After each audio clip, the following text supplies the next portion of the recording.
파스콘 동일교 문화 인사드립니다. 월요 신약 강의 현호TV 목사입니다.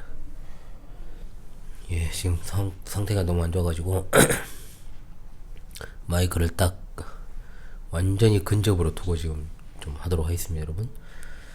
우리가 지금 누가복음 9장 51절부터 19장 27절까지 예수님의 그 갈릴리 사역을 마치시고 예루살렘에 입성하시기까지의 6개월 동안의 유대와 베레아 지역에서 사역하신 여정을 상고하는 중에 있습니다. 누가복음 오늘은 10장 25절로 37절의 말씀을 제가 낭독하고 월요 신약 강의 진행하도록 하겠습니다. 누가복음 10장 25절로 37절입니다. 어떤 율법 교사가 일어나 예수를 시험하여 이르되 선생님 내가 무엇을 하여야 영생을 얻으리이까? 예수께서 이르시되 율법에 무엇이라 기록되었으며 내가 어떻게 읽느냐? 대답하여 이르되 내 마음을 다하며 목숨을 다하며 힘을 다하며 뜻을 다하여 주 너의 하나님을 사랑하고 또한 내 이웃을 내 자신같이 사랑하라 하였나이다. 예수께서 이르시되 내 대답이 옳도다. 이를 행하라. 그러면 살리라 하시니 그 사람이 자기를 옳게 보이려고 예수께 여짜오되 그러면 내 이웃이 누구니이까? 예수께서 대답하여 이르시되 어떤 사람이 예루살렘에서 여리고로 내려가다가 강도를 만나매 강도들이 그 옷을 벗기고 때려 거의 죽은 것을 버리고 왔더라. 마침 한 제사장이 그 길로 내려가다가 그를 보고 피하여 지나가고 또 이와 같이 한 레위인도 그곳에 이르러 그를 보고 피하여 지나가되 어떤 사마리아 사람은 여행하는 중 거기 이르러 그를 보고 불쌍히 여겨 가까이 가서 기름과 포도주를 그 상처에 붓고 싸매고 자기 짐승에 태워 주막으로 데리고 가서 돌보아 주니라.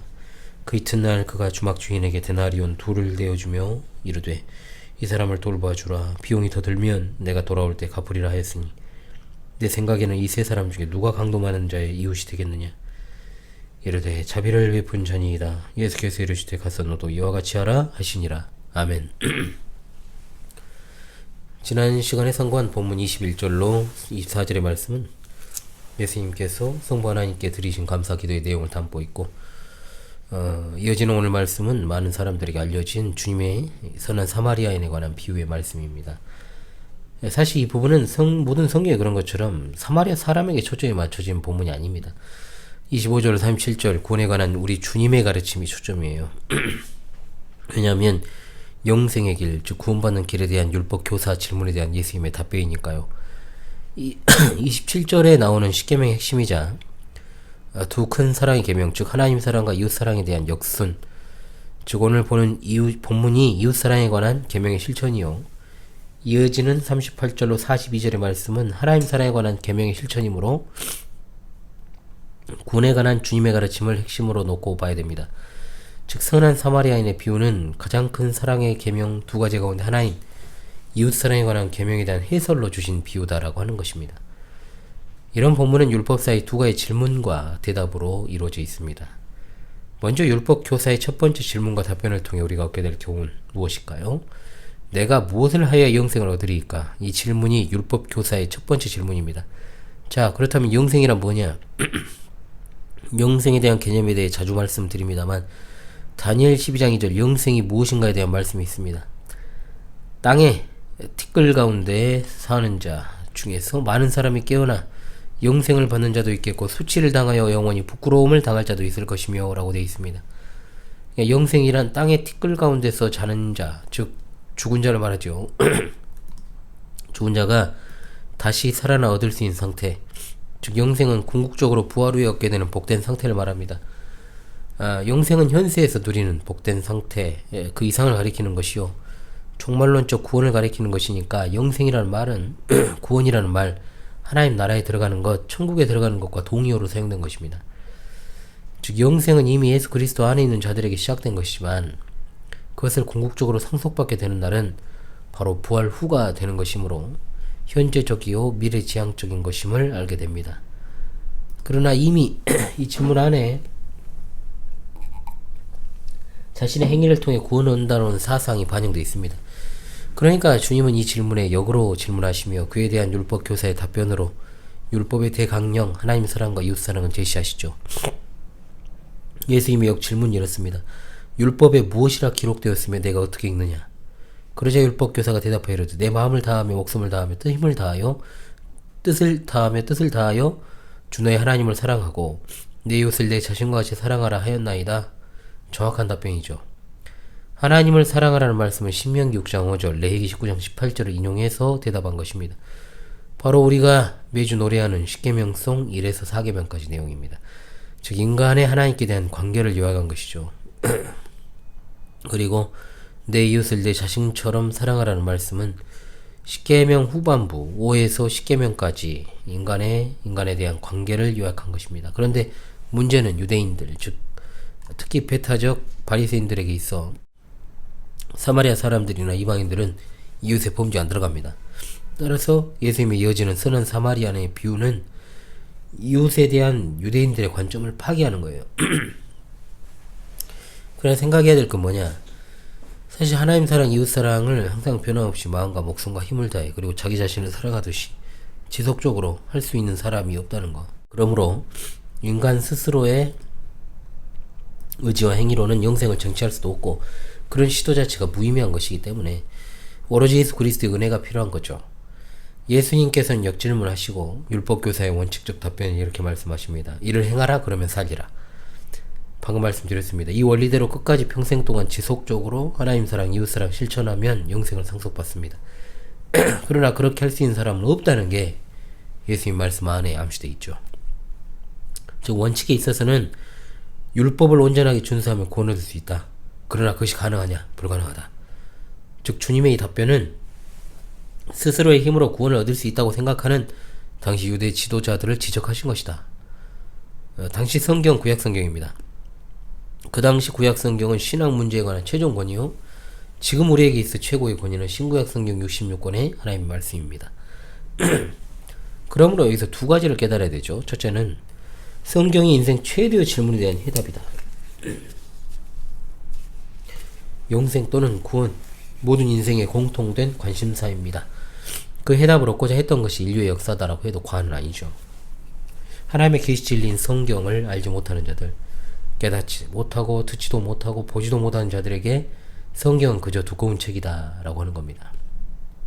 그러나 성경은 인생 최대의 질문, 어떻게 구원을 받을 것인가에 대한 해답을 주는 책입니다. 요한복음 5장 39절, 너희가 성경에서 영생을 얻는 줄 생각하고 성경을 연구하거니와 이 성경이 곧 내게 대하여 증언하는 것이니라. 성경은 하나님의 계시 진리로서의 생명의 책이자 영생의 책입니다. 따라서 하나님의 계시 진리의 말씀을 믿고 따르는 성도는 이 성경 심히 사랑해야죠. 모든 성경은 하나님의 감동으로 된 것으로 교훈과 책망과 바르게 함과 의로 교육하기에 유익한 하나님의 말씀. 그리고 둘째, 우리를 영생으로 인도하는 건 행함이 있는 믿음이다. 예수님이 말씀하신 것이 이것을 행하라 그러면 살리라. 그저 불가능에 대한 역설적 답변이라고만 생각해서는 안 된다는 거죠. 믿음을 강조하는 건 참으로 중요합니다.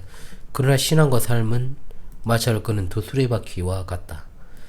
우리 신앙은 지속적으로 성장해가는 과정이 있고 선행하고 빛의 자녀로 살고 죄를 버리고 죄를 짓지 않고 순종하며 살아야 된다라고 하는 사실. 그렇게 살아야 자신이 구원받은 백성이라는 사실이 더욱더 선명하게 드러나고 확증되고 성화의 삶이란 바로 그것이죠. 하나님의 말씀과 교리에 대한 정확한 지식이 있다는 건 참으로 복된 일입니다. 그러나 그것이 실천하는 믿음, 즉 삶에서 나타나지 않으면 바퀴가 하나 빠져있는 수레 같은 인생이 되는 거예요. 균형적 삶과 신앙은 언제나 같이 가는 것이다. 잊지 말아야 될 것입니다. 이제 율법교사 두 번째 질문이 등장하죠. 자기를 옳게 보이려고 다시 묻기를 그러면 내 이웃이 누굽니까? 이 율법교사는 자신이 넘쳐요. 왜냐? 자기가 생각하는 기준에서의 이웃은 동족 유대인입니다. 그러므로 자기는 사랑을 다 베풀었다고 생각하죠. 또 그 사실 자랑하고 확인받으려고 예수님께 이웃이 누구냐? 그러나 예수님은 30절로 이하의 선한 사마리아인 비유를 통해 전혀 뜻밖의 대답을 하십니다. 비유의 내용은 이러죠. 어떤 사람이 예루살렘에서 여리고로 내려가다가 강도를 만나 거의 죽게 되었을 때 유대인이 제사장이라 레위인은 이 사람을 봤지만 그냥 피해가고 시체 만지면 부정하게 된다는 제의적인 이유로 피했다고 해도 사람이 죽어가는데 지나쳤다? 유대를 대표하며 성전에서 하나님의 백성들을 위해 제사를 집례하고 봉사하는 이들이 할 행동은 아니죠. 제사장과 레위인이 등장했으니 세 번째로 이제 평범한 유대인이 등장할 것이라고. 당연히 듣던 자들이 예상했겠지만 의외의 인물, 유대인들에게 이웃은커녕 사람 취급도 받지 못했던 사마리아인. 앞선 제사장과 레위인이 그냥 지나쳤던 것과 달리 비극에 처한 자를 불쌍히 여기는 참된 사람의 사랑의 자세로 강도당해 죽어가는 사람을 바라본 것. 유대인들이 보기에 이웃의 범주는커녕 사람 취급도 하지 않았던 이방인 사마리아인이, 그것도 불행을 당한 유대인에게 진정한 이웃이 되어주고 있다는 것. 행동도 그냥 대충이 아니에요. 정말로 강도당한 사람을 살리고자 하는 의지로 응급조치를 하고 최소 보름 이상 숙박할 수 있는 돈을 지불하고 자기가 없을 때에도 지속적으로 치료받도록 강도당한 사람을 배려했다라고 하는 것. 이러한 비유의 말씀을 하신 후에 주님이 율법 교사에게 내 생각에 이 세 사람 중에 누가 강도받는 자의 이웃이 되겠느냐. 이 부분을 상고하면서 율법 교사의 질문과 예수님의 답변을 비교합시다. 율법 교사는 누가 내 이웃이냐고 물었죠. 그런데 주님은 누가 강도받는 자의 이웃이 되겠느냐. 유대인들이 가지고 있던 이웃의 개념이 완전히 뒤집어진 겁니다. 이웃의 개념은 뭐냐? 기본적으로 나에게 호감을 갖고 호의를 베푸는 자를 이웃이라고 부릅니다. 이건 유대인만 가지고 있는 개념 아니죠? 우리도 마찬가지예요. 우린 내가 전혀 알지 못하는 주변 사람들에 대해서 나의 이웃이라고 말하지 않습니다. 예전이 아니잖아요. 지금 우리 어린 시절이 아니에요. 나와 뭔가 호의적인 관계를 맺고 관계를 지속해 갈 때 그 사람을 이웃이라고 여기며 살아갑니다.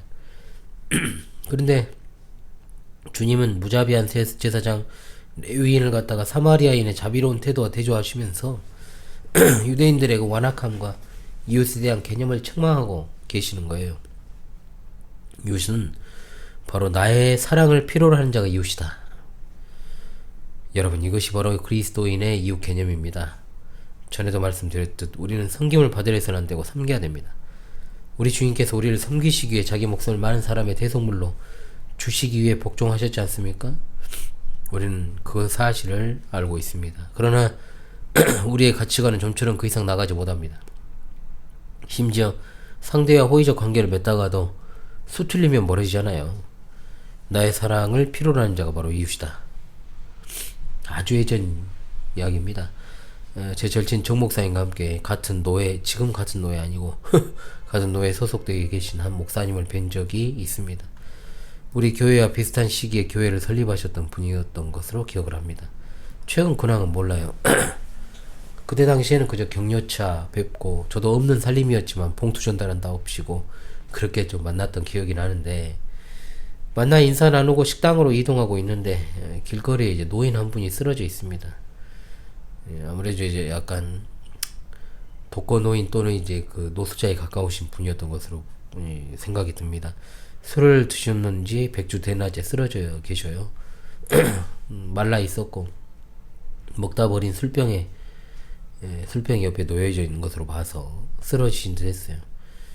뭐 사람들이 다 그냥 지나치죠. 그때 이제 저와 그 목사님이 노인을 이렇게 세우는데 몸이 앙상해요. 그래서 저 목사님은 경찰에 신고하자. 그 목사님은 앙상한 그 노인분을 주목해서 보다가 식사하셨냐고 묻더라고요. 그러더만은 편의점에 가가지고 그냥 근처 바로 물과 이제 먹을 것 등을 바리바리 싸가지고 와서 거리 한켠 안전한 곳에 노인을 앉히고 물과 음식을 이제 먹이는 것을 봤습니다. 조금 이제 기력이 회복한 듯한 그분이 잠시 후 정신을 차린 듯 자기 집을 향해 가셨습니다. 그리고 나서 이제 식당에 들어갔죠. 한참 이제 시간이 지났어요. 식사를 시켜놓고 대기하고 있는데 식당 문이 좁아요. 또 신발도 엄청 어지럽게 놓여 있어가지고 또 방으로 들어가야 되는데 또 거동이 어려우신 고령의 그 한 노인분이 지팡이를 짚고 오시는데 들어가기가 아무리 가도 어려워요. 이제 같이 오신 분도 따님인데 워낙 어머니가 고령이라 딸도 이제 노인이에요, 노인. 그래서 이제 어찌할 바 모르고 있으니까 목사님이 또 벌떡 또 일어나가지고 거의 없다시피 이제 방으로 이제 모시고 또 오셔요.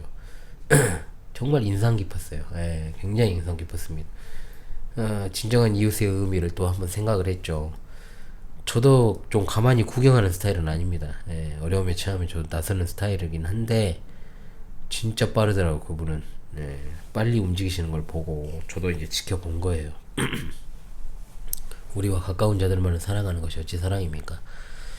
이 세상에서 우리보다 어렵고 고통받는 사람들을 이웃으로 삼고 하나님의 사랑을 베풀 줄 아는 그런 성도들이 되어야 할 줄로 압니다. 예수님의 질문에 율법 교사가 대답해야 됩니다. 빼도 박도 하지 못하는 상황이죠. 왜냐? 자기들이 이웃의 범죄에 넣지 않는 사마리아 사람이 진짜 이웃이었으니까요. 그러니까 그는 사마리아란 말을 딱 빼고 자비를 베푼 자입니다. 끝까지 사마리아인에 대한 배타적 생각을 가진 유대인들의 개념을 반영하듯 자비를 베푼 사람이라고 대답을 합니다. 그러자 예수님께서 가서 너도 이와 같이 하라. 강도 만난 자와 같은 자들에게 사랑과 자비를 베풀어 그들의 이웃이 되어주라. 바스콘 동지들이여, 이 시대 많은 사람들은 자기의 비빌 언덕이 되어줄 돈이 있고 명예 있는 사람들에게 줄을 대려고 무슨 짓이든 서슴지 않고 해요. 남자들은 남자들대로, 여자들은 여자들대로 다 자기 수준 이상의 상대 배우자를 만나려고 하는 아주 못된 근성을 가진 속물들 많잖아요. 진짜 요즘 진짜 친구들이 좀 그런 게 많잖아요. 한참 한남이니 뭐 김치년이 뭐 된장이니 간장이니 뭐 고추장이니 막 그잖아요. 부모들도 남의 자식 이야기할 때야 돈보단 사람의 인성을 봐야지, 됨됨이를 봐야 돼.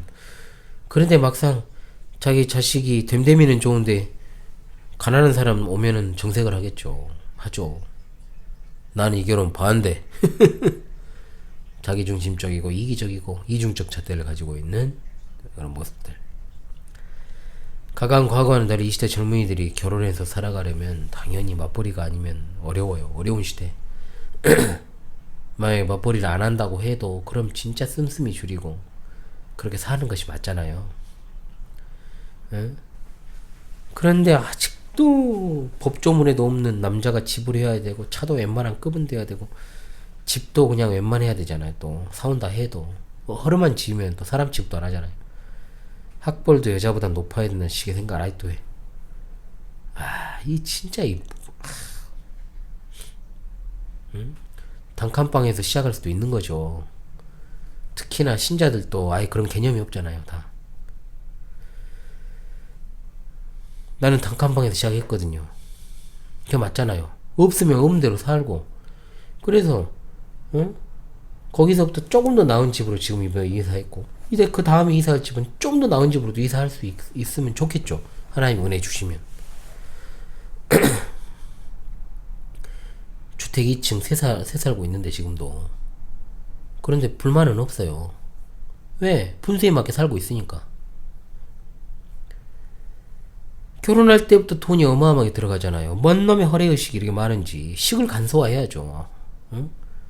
못하겠으면 그냥 가족들끼리 모여서 밥 한 끼 먹고 그냥 하면 되는 거지. 응? 목사님 불러다가 그냥. 응? 차라리 그 돈이 있으면 두 사람 잘 시작하도록 집값에 보태가지고 출발하도록 밀어주면 얼마나 좋겠어요. 사는데. 그런데 아직도 그걸 탈피하지 못하고. 왜 그렇게 남의 시선을 의식하는지, 남이 하면 나도 해야 되는지, 구색 맞추기, 남도 하니까 나도 해야 된다, 할 것 안 할 것 다 하고. 결혼이라는 게 뭐예요? 왜 하는 건데요, 결혼을? 서로 돕는 관계잖아요, 돕는 거.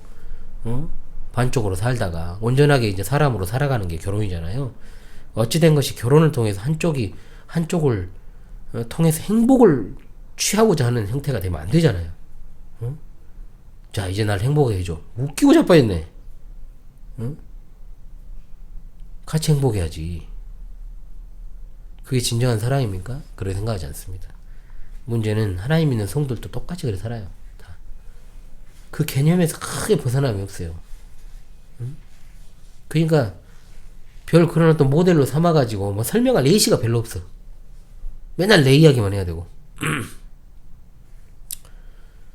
우리 믿는 성도는 자기 정체성에 대해 늘 숙고를 해야 돼요. 비빌언덕을 찾을 게 아니라, 나한테 도움 주고 행복하게 해줄 사람 찾는 게 아니라, 내가 도움을 줄 수 있는 사람을 찾으라고 우리 주님께서 말씀하시고, 내 주위를 밝게 비춰서 소금으로 빛으로 세상에서 독특한 맛을 내고 또 빛으로 살아가라고 우리를 불러주셨잖아요. 하나님을 잘 사랑하는데 이웃사랑이 약하다? 말도 안 되는 소리잖아요, 그게. 예수님 당시 제사장과 레위인이 성전에서 하나님을 섬기고 백성들의 지도자로 살아갈 때 사람들이 보기에 그들은 누구보다도 하나님을 충성스럽게 섬기는 지도자들이었습니다. 그런데 봐보세요. 막상 어려움에 처한 정말 죽음을 목전에 둔 이웃을 봤을 때 외면하잖아요. 이 말이 뭔 말이냐? 그들이 하나님에 대해서 행한다고 하는 것도 진짜 사랑이 아니고 거칠의 위선, 형식주의였다는 거죠. 당시 지도자들이 이 모양 이 꼴이었어요. 이 사회 지도자들이.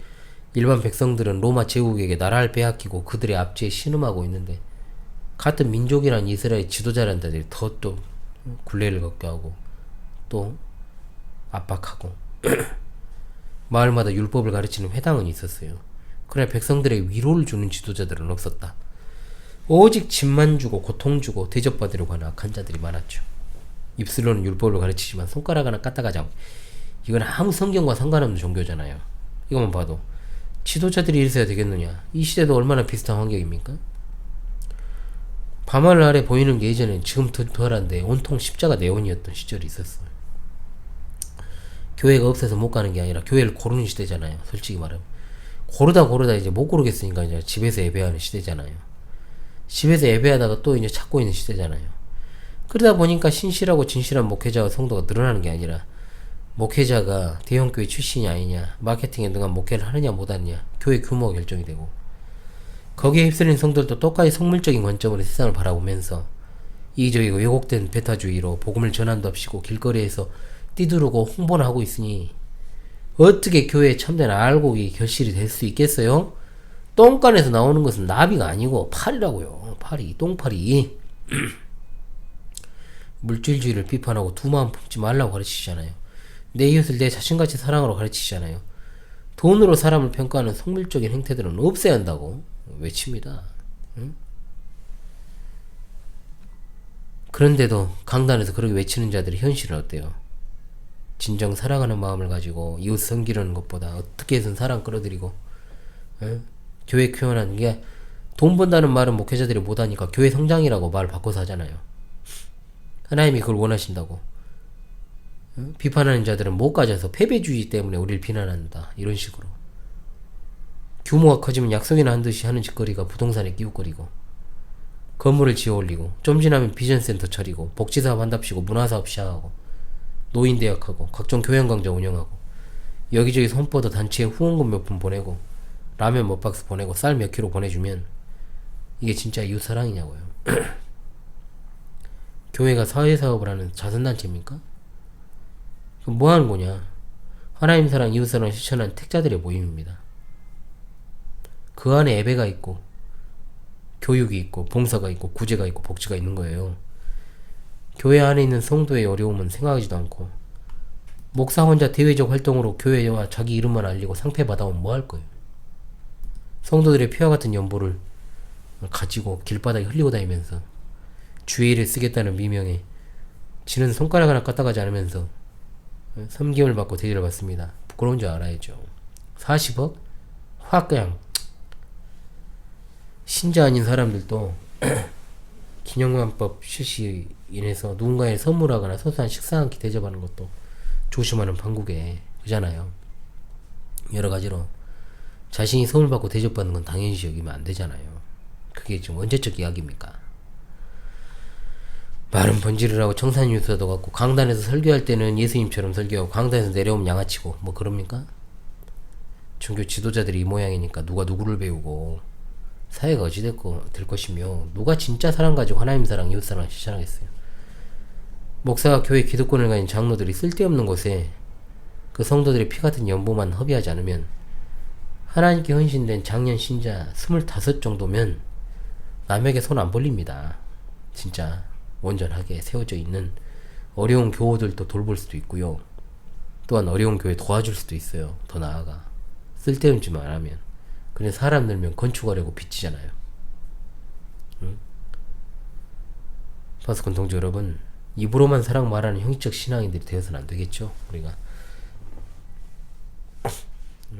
너도 이와 같이 하라는 주님 말씀을 따라 우리가 구원받은 성도로 힘껏 그 구원받은 은혜에 합당하게 선한 일에 힘쓰는 삶을 살아가야 될 것입니다. 우리가 구원받았다고 하는 건 단지 예배당에 나와 눈도장 찍고 입술의 고백으로 그치는 게 아닙니다. 우리 삶으로 우리 구원을 확증하는 것입니다.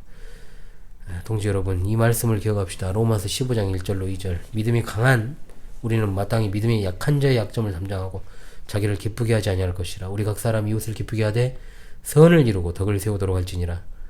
야고보서 2장 8절. 너희가 만일 성경에 기록된 대로 내 이웃 사랑하기를 내 몸과 같이 사랑하라 하신 최고의 법을 지키면 잘하는 것이거니와. 아멘.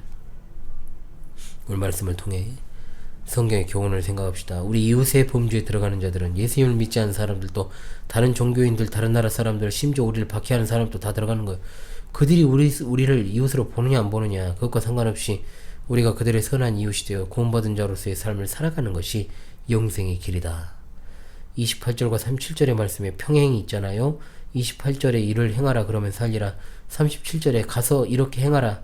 진짜 하나님의 백성으로서 종교적 형식만 갖추고 있는 것이 아니라 어디에서든지 역시 예수님 믿는 사람 다르구나. 험악하고 폐역하고 참으로 사랑이 쉬어가는 시대, 구체적 사랑을 베푸는 그리스도인들이 다 되시고 기독교의 진리가 무엇인지 몸소 행동으로 실천하는 여러분 모두가 되시기를 간절히 바랍니다. 우리 주님 곧 오십니다. 할렐루야. 아멘. 월요 신약 강의 히어너TV 윤목사였습니다. 다음 주 이 시간에 다시 찾아오겠습니다. 감사합니다.